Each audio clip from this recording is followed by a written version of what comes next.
But first, that bad news for households today. The energy regulator's draft determination was released. New South Wales, South Australia, South East Queensland will all face increases of 20 to 22% over the coming financial year. But Victoria, pretty bad for you. Down here, it's a 30% price surge.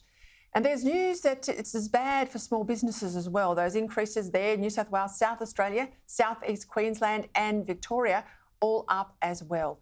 Joining me now to make sense of it and a bit more, Ross Greenwood, Sky News business editor. Welcome. First of all, take us through your sense of these increases, because they're not just a new 20% or a new 30%. We've had those sort of increases year on year at the moment.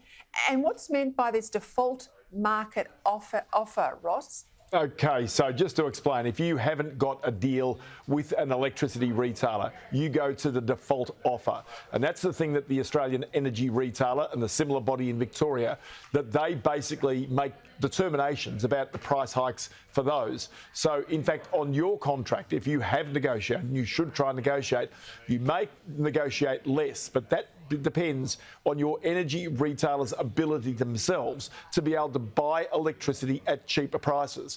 Because if you look at wholesale electricity markets, there are some times when the price is negative. When the wind's blowing, the sun's shining, the prices are negative. But for most of the time, when there's significant demand, so think about hot days, air conditioners running, a lot of organisations, businesses using that electricity, the prices spike and sometimes spike to $400 and $500 per megawatt hour. So, you know, you can see the difference between literally them giving it away, in actual fact paying people to take the electricity away, versus getting some $400 or $500. So it comes down in some ways to the skill of your energy retailer to negotiate good deals for themselves on the electricity that they bring in.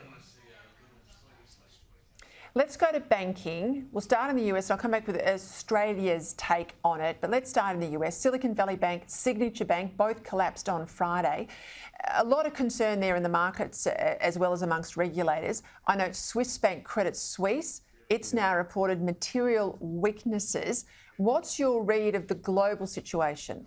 Well, what happens when circumstances like the Silicon Valley Bank basically fold and there's a run on that bank is that people look for other circumstances that are similar. And that's what they've done in the United States, which is a reason why some of the small bank and regional banks in America basically fell apart. Now, just a small thing people might not know is in the United States, as compared with Australia, there are 4,157 banks in America, many of them on very narrow state boundaries. So therefore, they don't really have the ability to go all out like most of our banks do here. In Australia, we have 97 banks, and those banks are regulated by APRA. And as a result of the financial system inquiry undertaken by David Murray and a group back in 2014-15, it means that they made questions about, or rather made rules that our banks should be unquestionably strong. So here in Australia, they must have the capital put aside.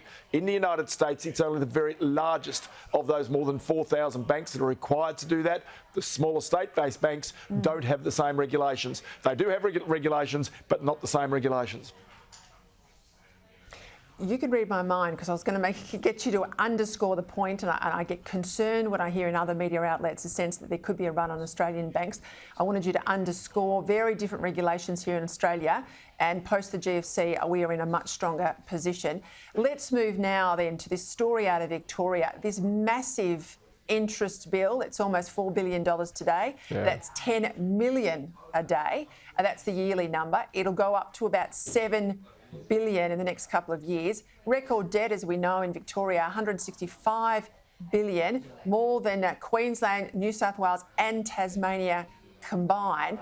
This is getting to the point that it's almost unsustainable for a state to deal with that sort of debt burden. There's almost no doubt. And the reason for that is because Victoria has just continued to take on debt.